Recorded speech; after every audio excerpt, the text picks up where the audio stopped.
Mga kabunyog, mga kababayan, saan man pong panig kayo ngayon ng mundo, anong oras man po dyan sa inyo, mga kabunyog, maganda itong ating pagkikwentuhan ngayon. Ha? Alam ko marami nang nagtatanong sa atin, Attorney, ano na bang nangyayari sa ICC? Bakit ang tagal-tagal? Ha? Alam niyo mga kabunyog, mayroong mga recent na pangyayari na pumapabor. Ha? Pumapabor sa paghahanap ng katotohanan ng mga naging biktima ng AG case nung panahon ni Duterte. Alam niyo kung ano yon mga kabunyog? Ha? Itong si Digong, dahil sa kinakaharap na mga kontrobersya ng anak niyang si Sara, lalo pa dito pagdating sa issue ng confidential funds, mga kabunyog, mga kababayan, talagang sirang-sira si Sara Duterte pagdating sa issue ng confidential funds. Kagagawan niya rin yan eh. Masyado siyang gahaman sa pera ng bayan. Sarakin nga ang tawag ng iba nating mga kasamahan eh. Ngayon, dahil dyan sa pangyayari na yan, itong si Digong ay naglabas ng mga statements, public yung kanyang mga statements. Kaya lang ngayon, ang napansin natin, inalis na daw yata ng SMNI. Inalis na raw sa SMNI. Tinake down ng SMNI. Bakit mga kabunyog? Alam nyo yung tinutukoy ko, yung statement ni Duterte na kung saan dala ng kanyang init ng ulo, pikon si Digong, natural naman yan, ugali naman nilang mag-ama yan eh.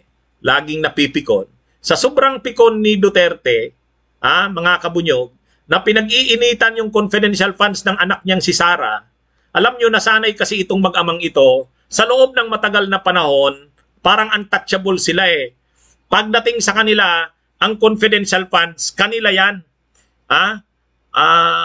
Kumbaga, para sa kanila, pera nila yan. Kaya sa matagal na panahon, sa Davao City, nang maging mayor itong si Digong, talagang doon nagsimula ng magkaroon ng confidential funds. Pero parang 200 plus million lang ang confidential funds nung panahon ni Digong na siya ang mayor. Pag upo ni Sara Duterte, paunti-unti lumalaki na.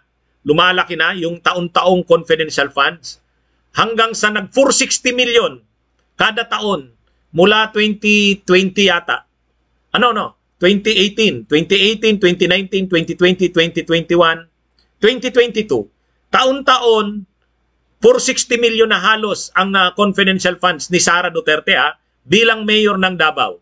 At nung tapos yung termino ni Sara bilang mayor ng Davao, sa loob lang ng 7 years na naging mayor siya, 2.6 billion.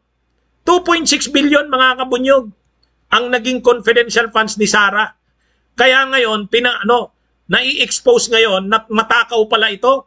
Matakaw pala itong mag-amang ito sa confidential funds. Ganon din si Duterte nang maging mayor, nang maging presidente, sorry.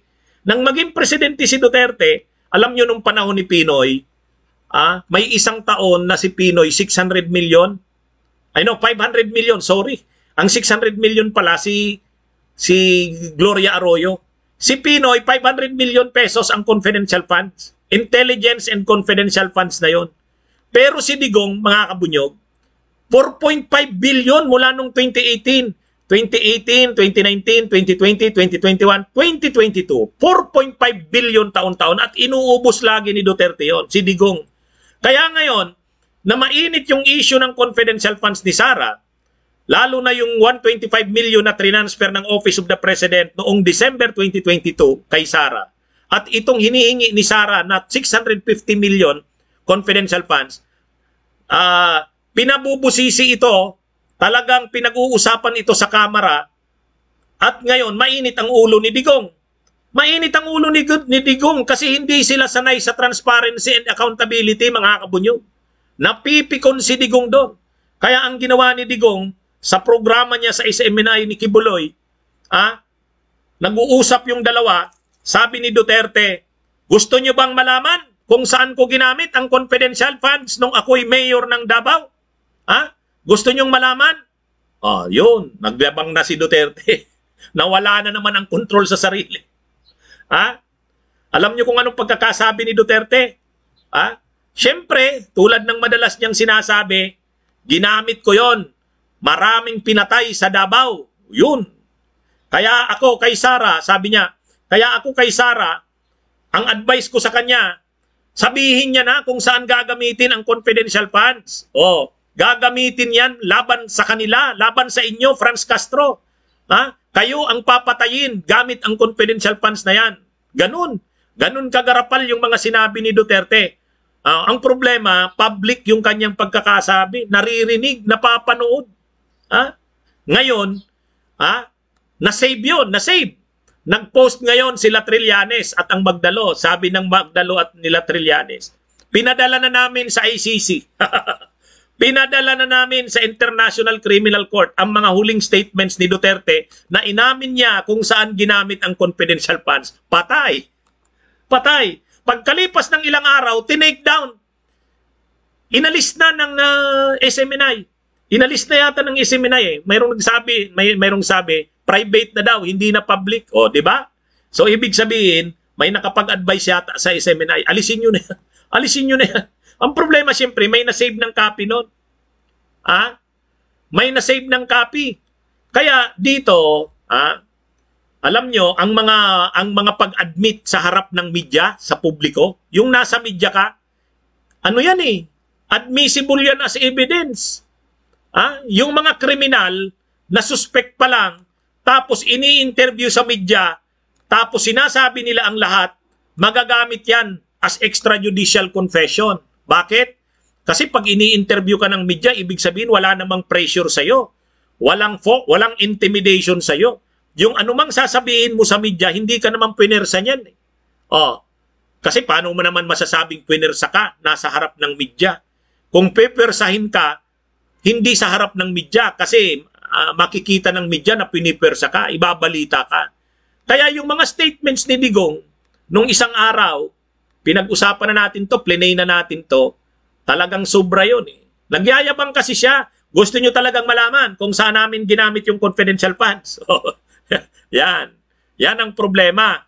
Kaya lang, nabasa ko yung post ng Magdalo. Sabi ng Magdalo ni Trillanes, nananawagan sila sa administrasyon ni Marcos na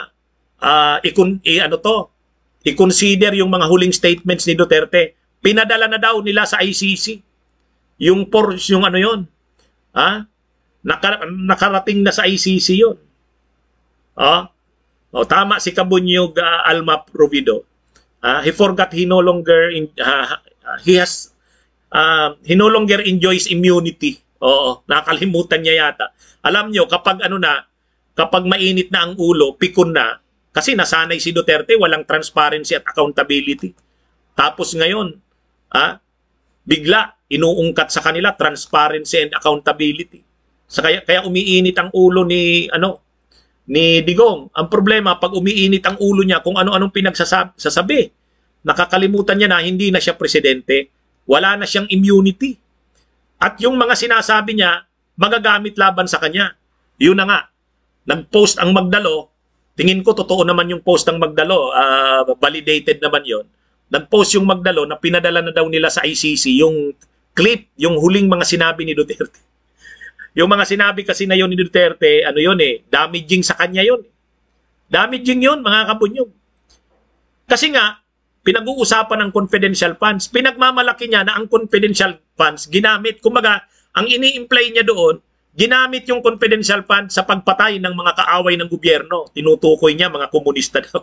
Kaya sabi niya doon, kaya ang advice ko kay Sara, sabihin mo na, Sara, para saan ang confidential funds? Sabihin mo, gagamitin yan. Laban kila Franz Castro.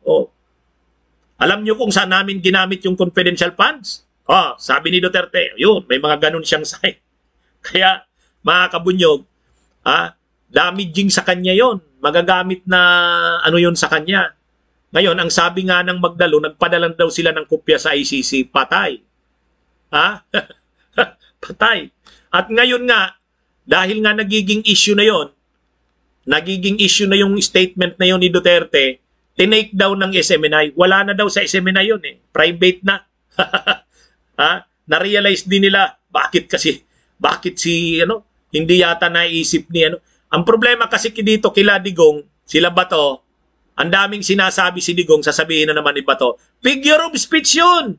Hindi talaga ganun ang ibig niyang sabihin. Kayo naman, hindi ganun ang ibig niyang sabihin Ha? Ano na naman ang paliwanag ni Bato niyan? Nung una, ang paliwanag ni Bato, sabi ni Bato, figure of speech yun. Hindi niya naman ibig sabihin ng murder eh. Hindi naman ibig sabihin papatayin niya si Franz Castro. Hindi ganun yun. Ang sinasabi daw ni Digong, papatayin ang ideolohiya nila Franz Castro. Yung komunistang ideolohiya, yun daw ang papatayin. Hindi naman si Franz Castro. O pero ito, paano mo na naman ito ipapaliwanag ba to? Itong sinabi ni paano mo papaliwanag yung sinabi ni Duterte? Gusto nyo talagang malaman saan namin ginamit yung confidential fund sa Davao? Gusto nyo malaman?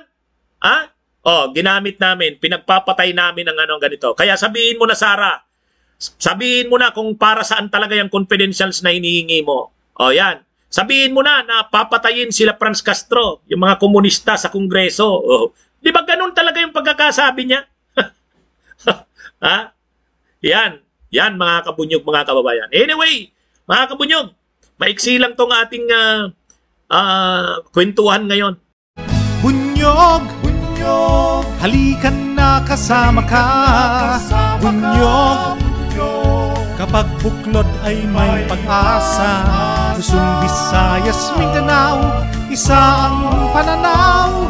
Sa bagong Pilipinas ang bunyog isisigaw. Bunyog.